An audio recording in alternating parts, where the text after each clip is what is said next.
Hello friends, welcome to my series master the law command your destiny. So आज हम law 24 के बारे में पढ़ेंगे। So law 24 says play the perfect courtier. So what's the meaning of courtier? So courtier is the person who know how to behave with powerful people.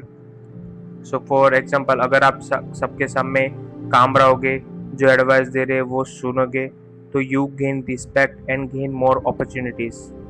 For example, मान लो कि imagine आपको अगर जिम में जा रहे हो तो आप ट्रेनर अगर आपको कोई एडवाइस देती है तो उसके साथ रूड बिहेव मत करो कि मुझे एडवाइस की कोई ज़रूरत नहीं, मुझे सभी एक्सरसाइज आती है, just you go and I do my workout. उससे अच्छा ये है कि आप काम होके उसकी एडवाइस सुनो और उसे कहो थैंक यू। सो उससे क्या होगा कि वो आपके ऊपर ट्रस्ट करेगा, आपकी रिस्पेक्ट करेगा and you gain more opportunities. ऐसा नहीं है कि अगर कोई आपको एडवाइस दे रहा है तो सभी एडवाइस सुननी ही चाहिए, बट जो सही एडवाइस है वो सुनो। और सबके साथ रूड बिहेव करने की कोई ज़रूरत नहीं है, because you do not know who the person is in front of you.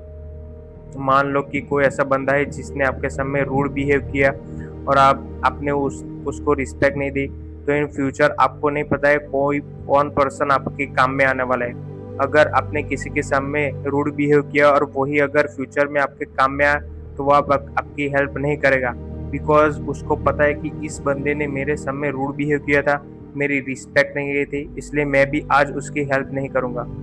और ऐसा नहीं है कि सभी की एडवाइस सुनो ही सुनो।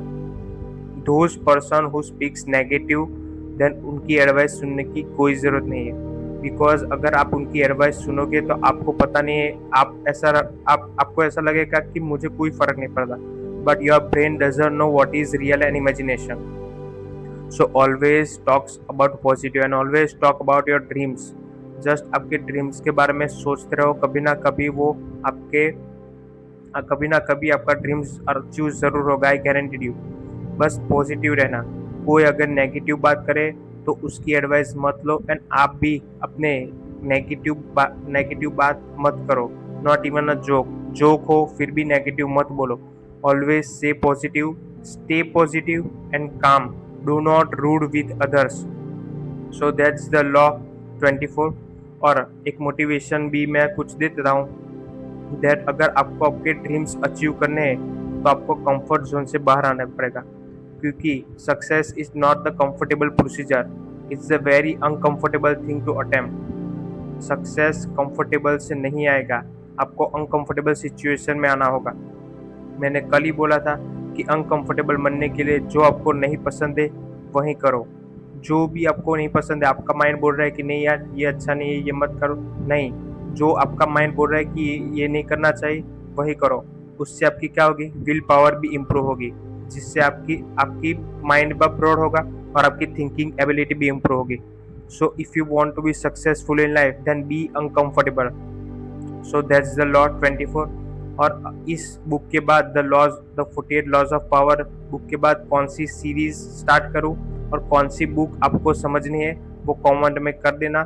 सो मैं अगर ये बुक खत्म होने के बाद मैं वहीं आपकी जो पसंद की बुक है उसकी सीरीज स्टार्ट करूंगा।